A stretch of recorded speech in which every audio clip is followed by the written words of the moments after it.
Good morning, students. Uh, Today, after the defining of the culture or its definitions of the culture that we have seen in our previous class, the different sociologists have given the definition of sociology differently. They have the different approach regarding the study of the sociology regarding the scope, field, and contents of the culture. Now, different what the cultures is and what the contents the culture had. So this have been the reflected in the definition of Tyler Uhead or Milanowski and Clifford's. Many sociologists they have defined the culture with their own viewpoints.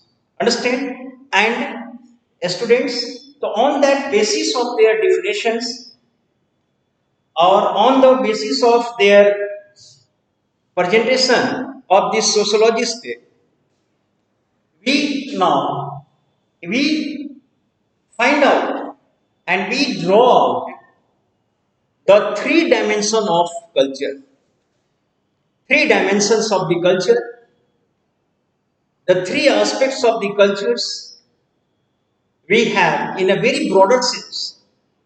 The culture is not simply the art and rhyme and religion. No, it now contains a very broader theme of the life, and every aspects of the life is assimilated within the culture. Assimilated. So we students, we are going to see the dimensions of culture. So here there are three dimensions of culture. The first dimension is here the cognitive.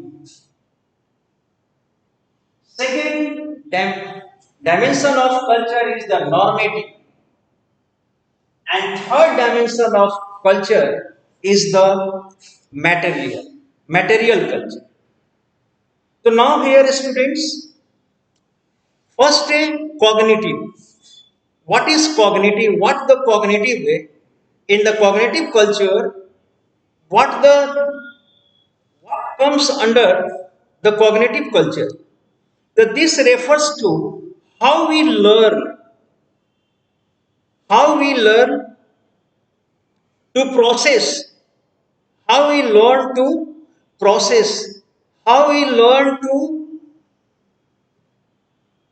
how we learn to govern and drive anything, how we bring the things into the action, things into the operation, into the action or operation.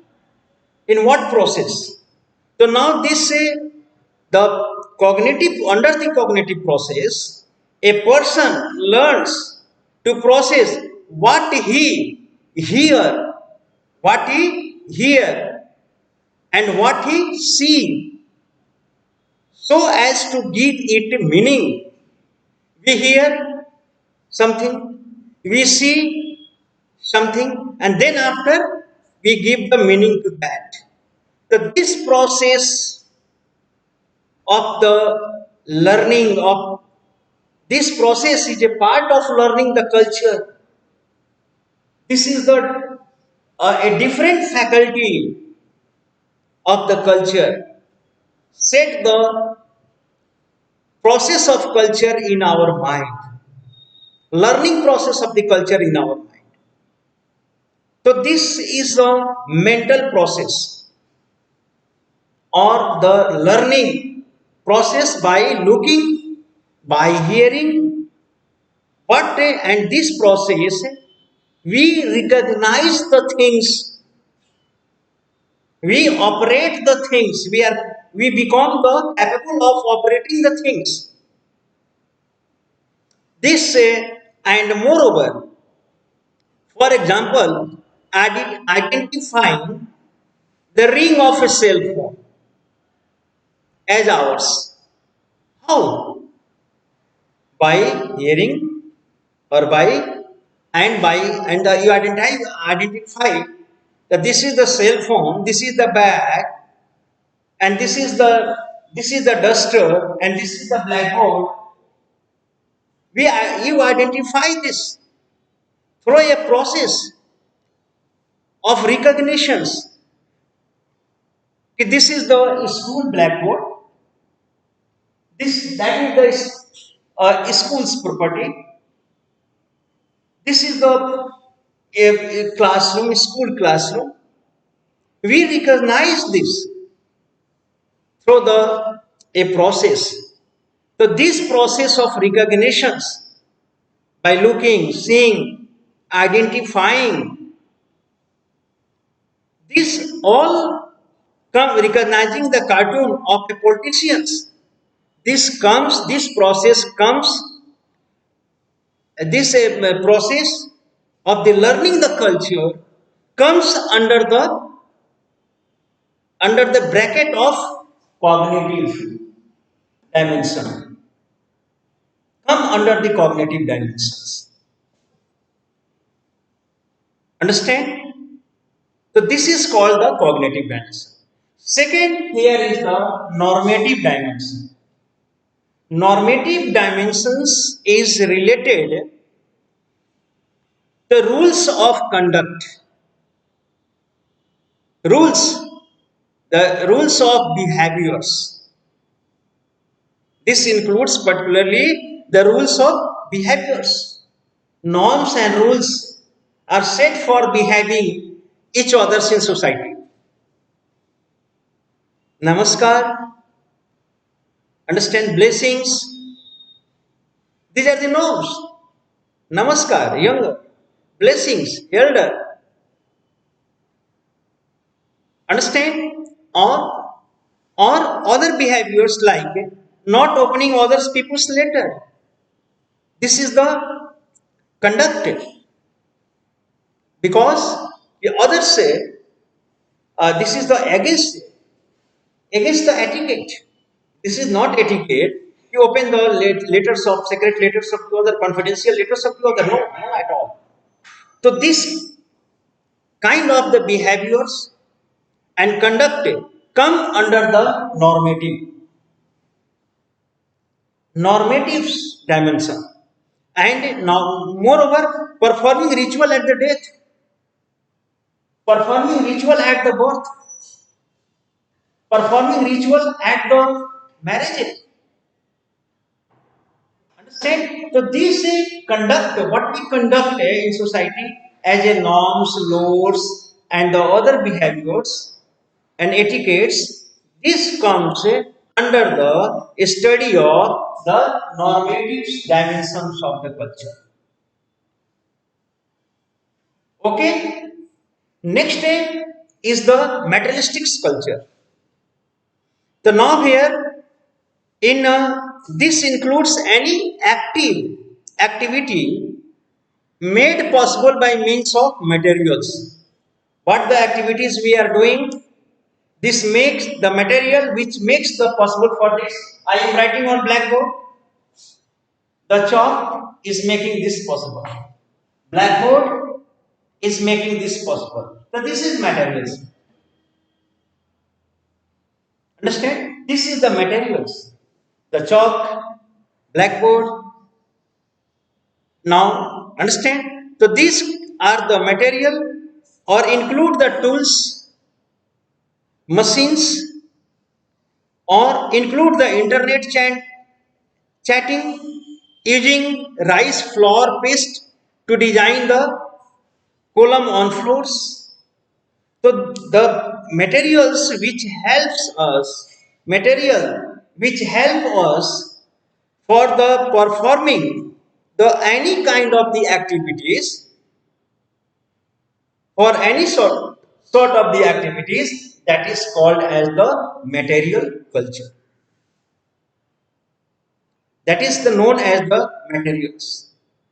anything which device, chalk, duster, and which helps a teacher to writing on this blackboard and to teaching the children. So this is a part of the material.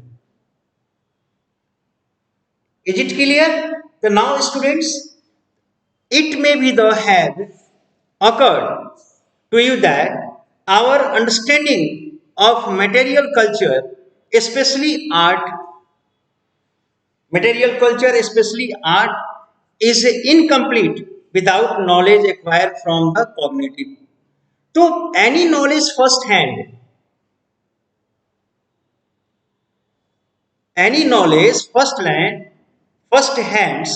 how do we know?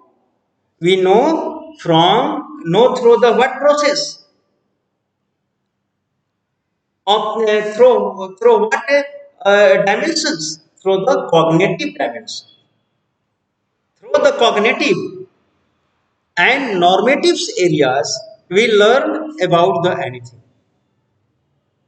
We learn about the anything through the process of cognitive and the normatives. It is true that our developing understanding of social processes would draw upon all these areas. So learning something in society, learning about the culture in the society, this all happens and completed in the society through the help of three processes: cognitive processes, normative processes, or materials. These all are the element. These all elements help a person in learning the process of culturization. During a process of socialization, in process of culturization, these three dimensions helps a man who is living in society through the hearing, recognizing, through the conducting the norms, and through the material helps us to perform any work. So these three, but we might find that in a community where few have acquired the cognitive skill or literacy. Here is a one question I answer. That all societies have no the literate people. Literate people are not found in all societies and found very few. Some societies are the literate and a numbers of people could be found can be found the literate. But in some societies, the tribal society, the other communities who are living in the hilly areas and where there is a lack of education system there, and because of their traditions they are not still aware or aligned in the modern learning process, literary learning processes. So now acquire the cognitive skills literacy. So it in fact becomes the norm for private letters to be read out by the third party. So there in a third norm set up, the later private letters are led to be read out by the third party, because your literate friend writes down and send a letter to you,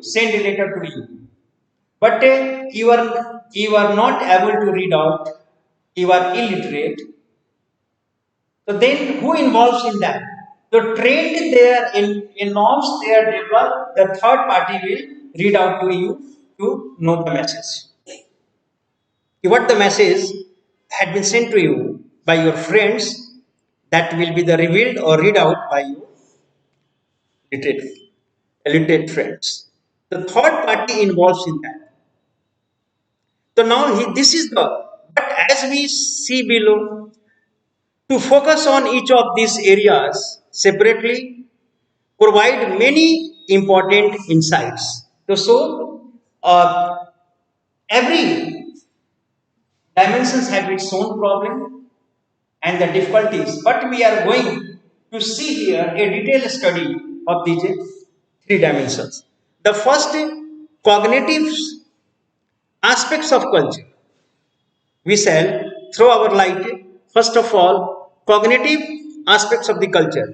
So cognitive aspects, I have already mentioned that the learning process, what we hear or see, so as to give the meaning or identifying the anything by the having the literature. It means that this is the associated with the literate people, those who listens, who learns, and the large scale, the learning about the culture or about anything in the cognitive way dimensions happens through the reading or writing. Means the culturization process of culturization happens through the reading and writing. It means that the knowledge about the culture now happens through the study and through the reading and writing. The here cognitive aspects of one's own culture are harder to recognize than its material aspects, are tangible or visible or audible. So this is the normative aspect is the rather difficult rather than the materialistical. Materialistic culture we can very easily recognize the stuff. This is the material and we, but the cognitives process by learning anything and knowing anything by the cognitive, it is a harder process. It's had the certain conditions to understand the something. You know, or audible, visible or audible. This is the visible and audible. We can recognize very soon. It's and its normative aspects, which are explicitly stated. Normative aspects is also easy. We learn the conducts in the society very easily. Namaskar, do the namaskar, and goodbye, and like that. This is the common things which are the easier to learn a person in the society. But cognitions refers to understanding how we make sense of all the information coming to us. Lots of information, eh, many informations every day comes to you. And how to make these information sensible, understand, and make the sense from our coming to us from our environment. So everything coming to us in a cognitive process, the refers the understanding how we make the sense of all the information coming to us, from our environment. Whatever the coming to us, the how do we make their sense by listening, by or by the hearing, listening, or by the seeing. How do we make sense? This is the, and moreover, in literate societies, ideas transcribed in books. We know cognitive societies. In the literate society, the cognitives or the ideas are transcribed in the books. Ideas are and documents and are preserved in libraries. Ideas are transcribed in the documents, preserved in the libraries, institutions, or the archives. Ideas and the knowledge are now self. It is the just put and compiled in the cells. Ideas and the knowledge. So this is the problem there. But in non-literate societies, what happens? Literate society, legends or the lore is committed to the memory. Legends, the lores, the singing songs, melodies, or these are the committed legends. Lore is committed to memory, transmitted orally. In tribals way, many other legends there, the stories are there. They have a lots of stories. They have lot of stories. And these stories they have, but how they keep it and now continue this by keeping it in their memory. And through how they pass on it is because they are not transcribing in the book. No, these are coming to them through the oral source, and they are passing it to down to their generations, coming generation, through the oral way. So here we see that it transmitted orally. So there are a specialist practitioners of oral traditions. Some of the specialist practitioners of the oral traditions. If you see in the villages, there are some of the reciters of the Sanskrit, Gita, Ramayana, Mahabharata. There are the reciters who now recites and they are well versed in the reciting and passing the knowledge through the recitations. So here, trained, remember and narrate during ritual or the festivals occasion. The Brahmins now recites the mantras during the marriages very collectively or the lonely. We see that they are the very apt or the worst in the recitation of the mantras, Vedic mantras. So this they are the expertise. So we see that in the normal cognitives, learning in the cognitive dimensions, a culturalization process happens through the reading of the books. And if there is no books, so that happens through the oral traditions. Passing out the cultures through the oral experts who are the well versed people who are well versed in the passing out and the conveying the mantras through their oral process and recitations. So this is the students we can see that here the two process goes in the transmitting the knowledge from one passing the knowledge from one generation to the others. Or one thing is that how with the writing may affect the production and the consumption of art. Here we see that the writings. So we have to be think how the writing may affect production and consumption of art if the writing is very effective.